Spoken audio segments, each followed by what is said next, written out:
Vampire Lesbians of Sodom absolutely changed my life. This was first produced in 1985, and, well, I'll never forget the opening night because the day before it opened, I was an office temp, and the day after it opened, I was an actor and playwright who could earn their living in the theater, and that's really was my great, great dream.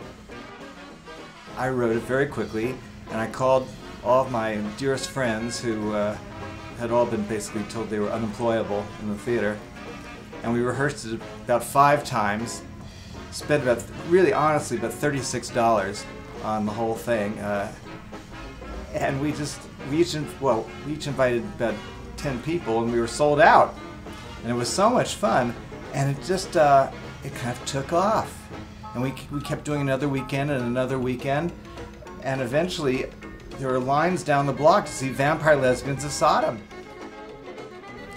Finally it got to the point where it just was so kind of bigger than the Limbo Lounge, so we decided to produce the show off Broadway in a real theater.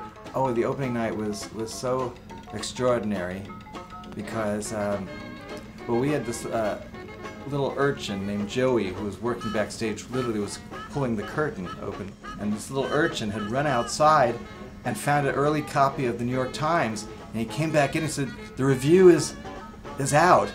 And we were so terrified to read it because the whole experience had been like a fairy tale. A friend of mine, Ed, from college, just grabbed it. He read this review out loud, and it was an absolute rave from the New York Times, and I knew at that moment what it meant.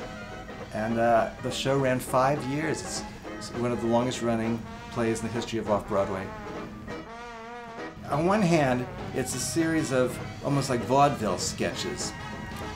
But if you take away all the exotic trappings, it's about a friendship. It's although these two ladies go back in time 2,000 years, you should almost think of it as a metaphor for any really long-term friendship that has its ups and downs and rivalries and disappointments and triumphs.